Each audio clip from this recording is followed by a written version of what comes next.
Hi viewers, welcome to my video lesson. Myself Govardhanankam, working as Assistant Professor of Commerce, SKNR Government Arts and Science College, Jagityal, Telangana. Today in this video lesson I am going to present a topic from Corporate Accounting for BCom second year 4th semester students. The title of the topic for this day is liquidation of companies. In this discussion we are going to cover what is liquidation, the models of winding up companies, and the importance of a statement of affairs,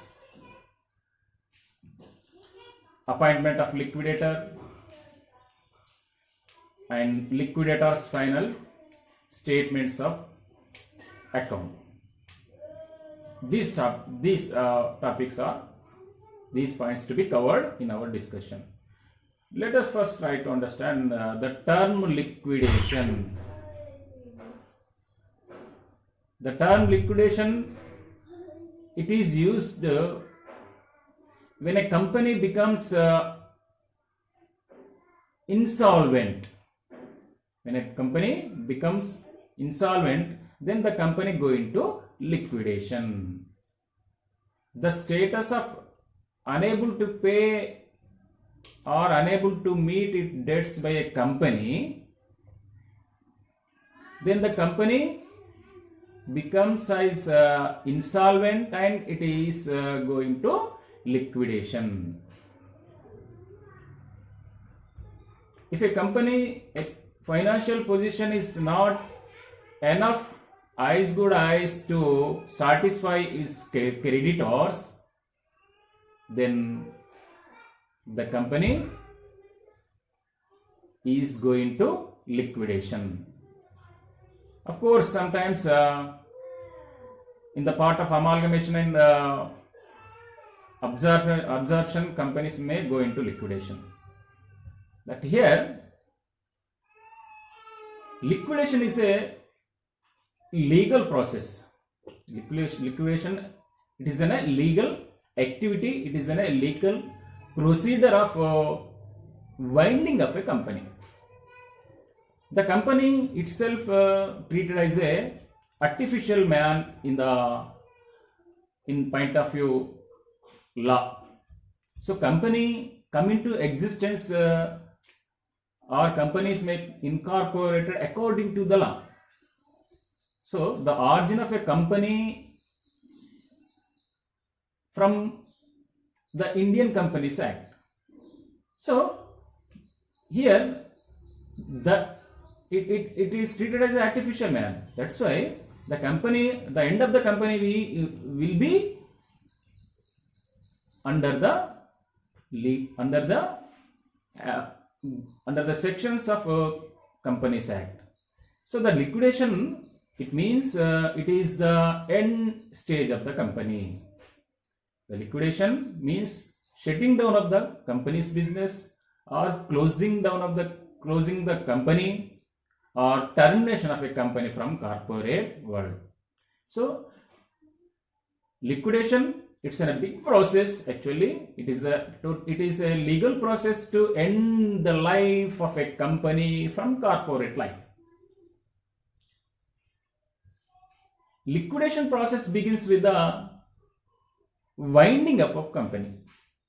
Actually, winding up, it is the part of liquidation.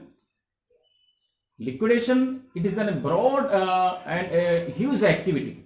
There are so many, it took a long period also. There are so many activities has to be undertaken in the process of liquidation of a company. The liquidation of company begins with the winding up the company. After completion of all the liquidation process, the company's registrar eliminates the company's name from company's register. then the company becomes as dissolved. So the dissolvement of a company is, that is the death of company. Before going to dissolve, a company has to be liquidated in the as per the rules and regulations given according to the Indian Companies Act. So winding up the company is the part of liquidation process. Now let us see winding up companies. As per section 270 of Indian Companies Act, companies may be winded up in two types. The companies, as per the section 270 of Indian Companies Act 2013, the companies may winded up in two types. That is by winding up by tribunal and by voluntarily. Companies may be winded up either by the involvement of tribunal or by the interest of its members or contributors. It is voluntary winding up. So the models of winding of a company is two. That is the models of winding company is two. That is compulsory winding up by tribunal. First one is compulsory winding up by tribunal, and the second one is voluntary winding up by its members. Now let us discuss when the company going to compulsory winding up by tribunal. When the company becomes insolvent, then it is compulsory going to liquidation.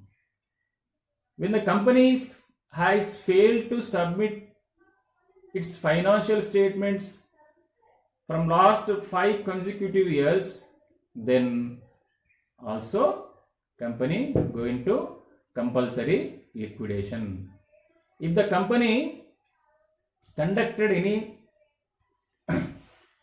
fraudulent activities, then also company going to compulsory wind up.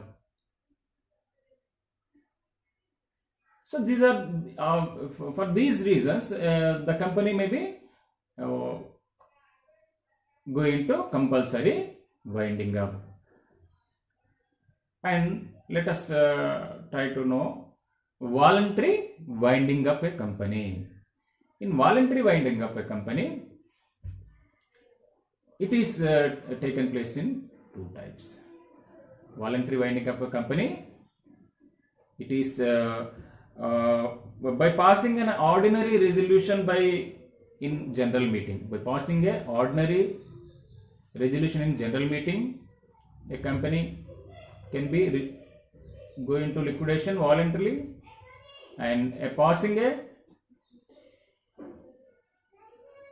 resolution by its members. Its members may be contributors or creditors. Then also company may go into voluntary liquidation. For the record of liquidation process,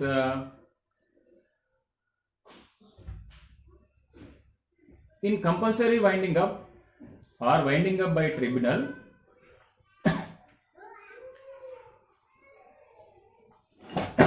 a practitioner, a liquidator will be appointed by the tribunal for conducting the liquidation activities. In compulsory winding up, liquidator will be appointed by the tribunal, and the remuneration of liquidator is paid to the court only. But in case of winding up voluntarily, the liquidator is appointed in the meeting, the general meeting of the members. For the accounting process, for liquidation of companies, students has to required to prepare a statement of affairs and the liquidator's final statement of accounts.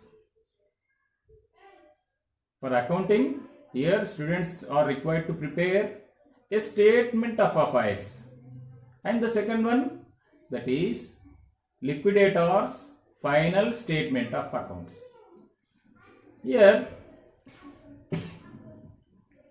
the statement of affairs, actually the statement of affairs as per the section 274 of Companies Act, the company registrar or directors or manager or any chief officer has to prepare this statement of affairs and submit within the 21 days of appointment of a provisional liquidator. So statement of affairs is prepared by the directors or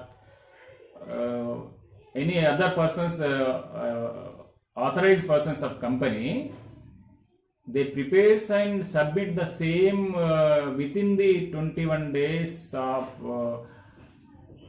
provisional appointment of a liquidator. Let us detail in discussion the pro forma of statement of affairs and the statement of liquidator's final accounts. Close. Kinda. Okay. Now let us discuss what is statement of affairs, and statement of affairs covers what are the items.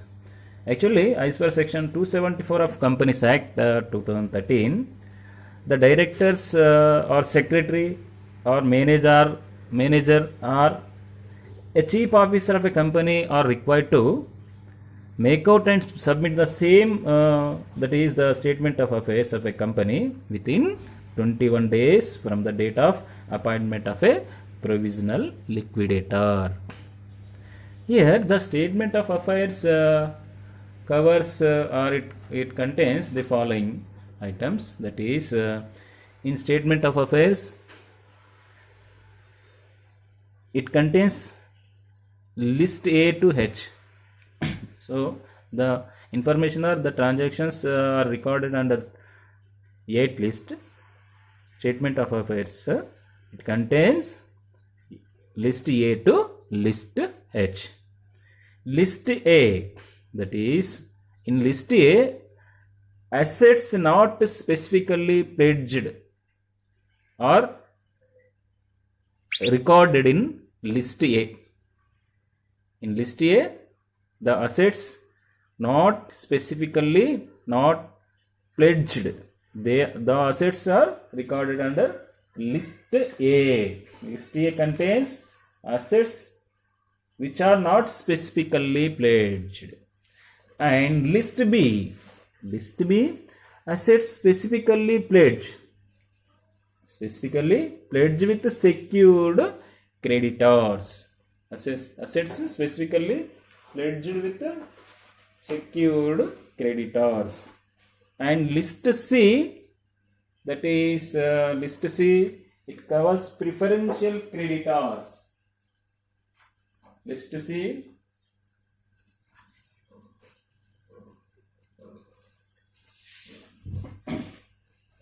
list C included preferential creditors. And list D, debenture holders secured by floating charges. Debenture holders secured by floating charges. And list E, unsecured creditors. And list F, paid up preferential share capital. List G, it is for paid up equity share capital. And list H, that is estimated surplus or deficiency as regards to contributors. So list H is this is the outcome of statement of affairs. This is it would be surplus or deficiency as regard to contributors. When we are going to proceed the liquidation process, you have to know the preferential creditors and overriding preferential creditors. Here the liquidator has to liquidator has to sold out all the assets and he collects money. Then after he distributes that available amount its creditors and others. When the making the payments, there is an order is there. So here preferential creditors, those these preferential creditors will be given first priority at the time of liquidation to get their money. After paying preferential creditor, remaining other creditors will get money. Here all revenues, dues and rates become due and payable to the company within 12 months. It is treated as preferential creditors. All wages and salaries of employees, all accrued holidays, remuneration payable, all contribution payable under Workmen's Compensation Act, payable under Provident Fund, Gratuity Fund, and all expenses of any investigation held. These all treated as preferential creditors. Here some two items are there. They are treated as overriding preferential creditors or overriding preferential payments. They are workmen's dues and amount due to secured creditors as could not be realized. So as per the preferential order, the liquidator has to clear their dues. Now let us discuss, go through with the statement of affairs, pro forma of statement of affairs.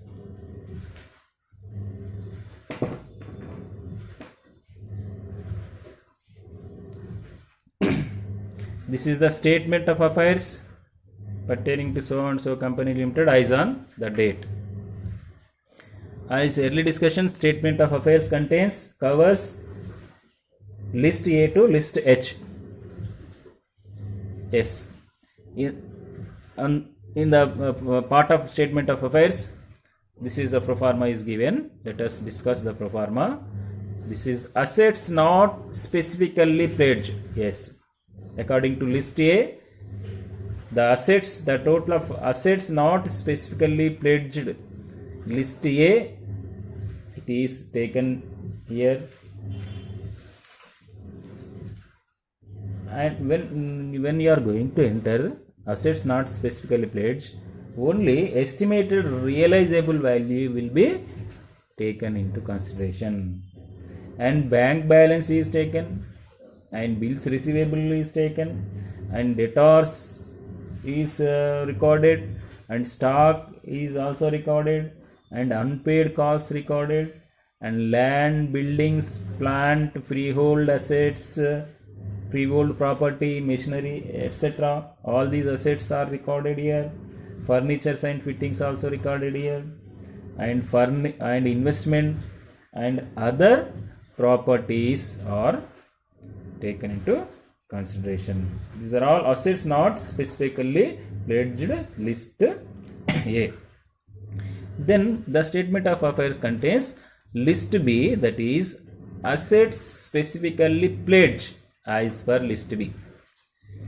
When you are going to record the list B assets, the list B assets means the assets Here the assets not specifically pledged. The assets they are free. We can sold out without any. They don't have any pledge, so the company can easily sold out these assets. Here assets specifically pledged means if any asset is being is pledged for against any loan from creditors, those assets are called as assets specifically pledged and included in list B. Here suppose let us take an example. The company borrowed a loan amount of rupees 80,000 from X bank by offering a machinery as pledge. The worth of the machinery is 1 lakh. The borrowed loan is 80,000. So then how would you then this is recorded under list B. Let us first take into consideration of estimated value of estimated realization value of the assets is recorded first here. Estimated realization value, and due to secured creditors and deficiency ranking becomes as unsecured creditors, and any surplus is carried to or added to this amount. Let us take our previous example. The asset, suppose the machinery, the worth of the machinery is 1 lakh. We pledge it for 80,000 loan. The realization value is 90,000 suppose. Now then let us see, estimated value is 90,000. Due to secured creditors is 80,000. So here is a surplus. The surplus is added here. Suppose the estimated value of that machinery is 70,000 and due to secured creditors is 80,000. So the estimated value doesn't satisfy the full worth of secured creditors. There is a deficiency rupees 10,000. That 10,000 deficiency becomes as unsecured creditors. If any unsatisfied amount by realization of pledged assets for secured creditors, the remaining amount is treated and recorded as unsecured creditor. Then next you add gross realization value assets specifically pledged. You add this total and other assets if any there add, and you sum up these list A and B, then this is the total that is indicates gross assets. Then you deduct from this gross asset secured creditors as per list B. Here secured creditors, those who are not fully paid against their pledge. Here the deficiency, if the deficiency is first the deficiency is transferred to this, and then preferential creditors list C, debenture holders list B, unsecured creditors list E, and sundry creditors, bills payables, and outstanding expenses. You sum up these deficiency from B, C, D, E, and you deduct from the total of A and B. Now you will get estimated surplus or deficiency. It is estimated surplus or deficiency. Then it is, if it is surplus, the surplus is first distributed to preferential shareholders or preferential share capital. Then if anything remains, it is distributed to equity share capital holders. Equity share capital holders. And then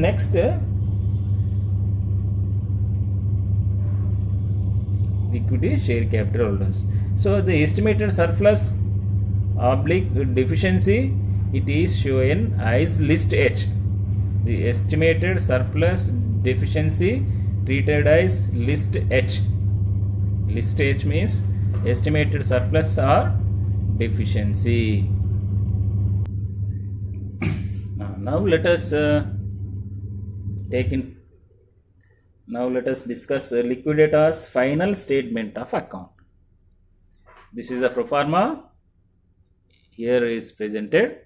Before going to pro forma, in case of compulsory winding up, the official liquidator attached to each high court, he will become the liquidator of the company when winding orders are issued. In case of voluntary winding up, the liquidator is appointed by resolution in the general meeting of the company or a meeting conducted by the creditors.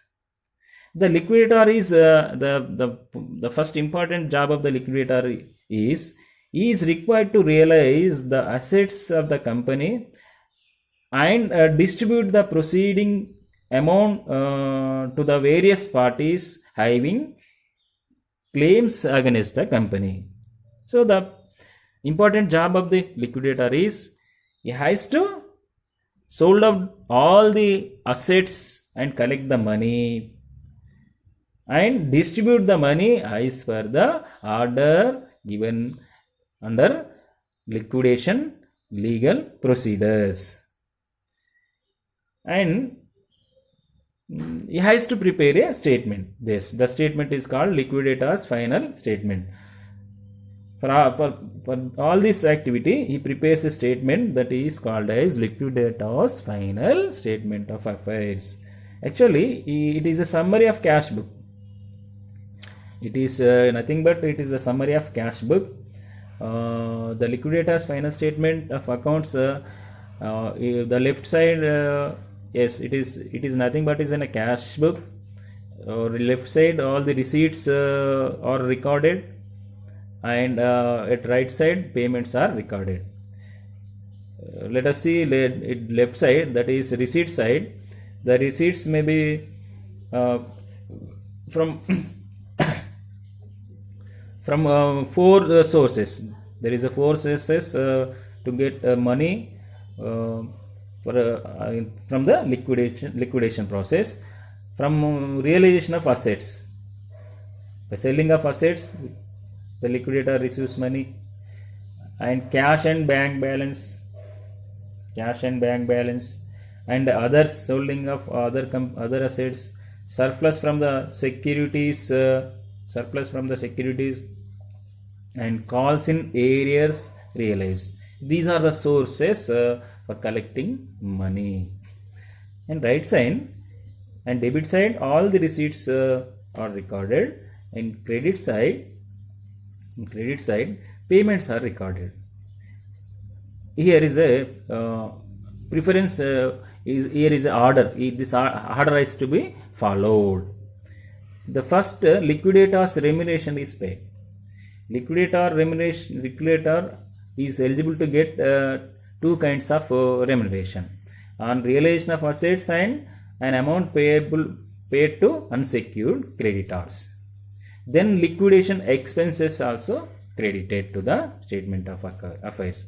Here the difference between statement of affairs and liquidator's final statement of accounts, the liquidator's remuneration and liquidation expenses are charged against the final statement of accounts prepared by the liquidator, not to the statement of affairs. Then after creating the liquidation expenses, payment to the debentures recorded, payment to the preferential creditors are recorded, and payment to the unsecured creditors recorded, and payment made to preferential share capitals recorded. Then finally the payments of equity shareholders recorded. So this is the liquidator's final statement of account doesn't show any balance. It just balanced. It does not carry any balance. Here the liquidator when we are going to prepare the liquidator's final statement of accounts, we has to remember some important points. We must follow the order of payments. We must follow the order of payments, and the liquidator has to eligible to get remuneration. He is eligible to get two kinds of remunerations. Here, this is the pro forma. This is the information given. Calculation of liquidator's remuneration. In case of compulsory winding up, the remuneration to liquidator is fixed by the court. In case of compulsory winding up, the remuneration is fixed by the court and the amount has to be paid to the court only. But whereas in case of voluntary winding up, the remuneration is fixed by the meeting which is appoint the liquidator. So in voluntary liquidation, the meeting has decided the what amount has to pay is the remuneration for the liquidator.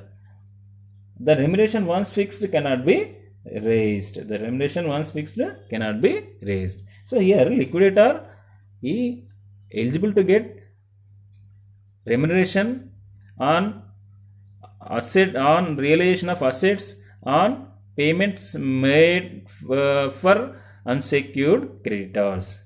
So for calculating remuneration, here on payment on realization of assets, this formula is adopted.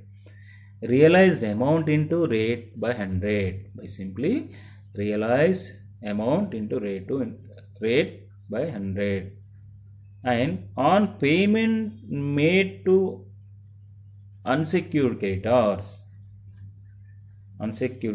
then here if the amount is sufficient to pay unsecured creditors, then you calculate the remuneration from this formula. If the available amount is sufficient to pay unsecured creditors, then the remuneration of liquidator is eligible as well as unsecured creditors and preferential creditors also. So that's why unsecured creditors plus preferential creditors into rate divided by 100. So if the amount is sufficient against payment made to the unsecured creditors, then the liquidator eligible to get remuneration both on making payments for unsecured creditors as well as preferential creditors. If the amount is not sufficient to pay unsecured creditors, so then the remuneration of liquidator is calculated amount available into rate divided by 100 plus rate. Amount available into rate divided by 100 plus rate. So today in this video lesson, we have discussed what is liquidation and the models of liquidation, compulsory winding by tribunal, voluntary winding up by members or creditors, and the importance and preparation of statement of affairs. And we also discussed the liquidator's final statement of accounts, and we discussed how to calculate a liquidator's remuneration. So while doing problems, the students may be asked to prepare either statement of affairs or liquidator's final statement of accounts. Thank you.